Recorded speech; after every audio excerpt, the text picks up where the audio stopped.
ઝાંસીની રાણી એક બાળકીમાંથી દુર્ગા સુધી। ભારતની ધરતી પર જ્યારે અન્યાય વધ્યો, જ્યારે ગુલામીનો અંધકાર ઘેરાયો, ત્યારે ઈશ્વરે એક નારીને જન્મ આપ્યો દુર્ગાના સ્વરૂપે। એ નારી હતી ઝાંસીની રાણી લક્ષ્મીબાઈ। બાળપણ જ્યાં ડર નહોતું।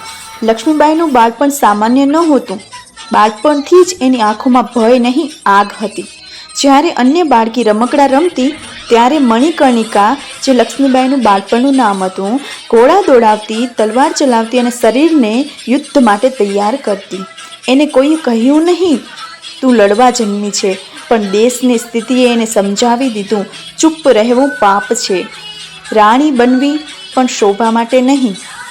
લક્ષ્મીબાઈ ઝાંસીની રાણી બની, પણ એ સિંહાસન એમના માટે શણગાર નહોતું, એ જવાબદારી હતો। એ જાણતી હતી રાણી બનવું એટલે માત્ર રાજ કરવું નહીં, પ્રજાની રક્ષા કરવી। એ સ્ત્રી હતી પણ કમજોર નહોતી। એ નારી હતી પણ લાચાર નહોતી। સંઘર્ષ જ્યારે અંગ્રેજોએ સીમા ઓળંગી, જ્યારે અંગ્રેજોએ ઝાંસી હડપ કરવાની કોશિશ કરી, ત્યારે લક્ષ્મીબાઈએ ઇતિહાસ લખ્યો। એણે સ્પષ્ટ કહ્યું, મારી ઝાંસી હું નહીં આપું। આ શબ્દો એક રાણીના નહીં, એક દુર્ગાના હતા। યુદ્ધ જ્યાં સ્ત્રી શસ્ત્ર બની। લક્ષ્મીબાઈએ વાળ બાંધ્યા, શસ્ત્ર ધાર્યા અને ઘોડા પર ચડી। એ કોઈ રક્ષણ પાછળ નથી છુપાઈ, એ આગેવાન બની। એક હાથમાં તલવાર, બીજા હાથમાં બાણ, છાતી પર દેશ પ્રેમ। એ સમયે એ સ્ત્રી નહોતી, એ શક્તિ હતી।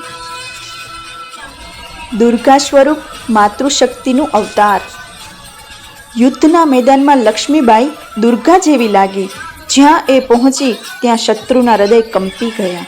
એ બતાવી દીધું, સ્ત્રી જો ઊભી થાય તો ઇતિહાસ ચૂકી જાય, બલિદાન, મરણ પણ વિજય બની જાય। લક્ષ્મીબાઈ મરી નથી, એ તો અમર થઈ ગઈ। એની લડાઈ હારી નથી, એણે જાગૃતિ જીતી। એ દેશને શીખવી ગઈ, આઝાદી મફતમાં નથી મળતી। આજના યુગ માટે સંદેશ। લક્ષ્મીબાઈ માત્ર ઇતિહાસ નથી, એ આજની દીકરી માટે પ્રેરણા છે। એ કહે છે, સ્ત્રી કમજોર નથી, દેશપ્રેમ ઉંમર નથી જોતો, સાહસ લિંગ નથી જોતું, દુર્ગા દરેક સ્ત્રીમાં વસે છે।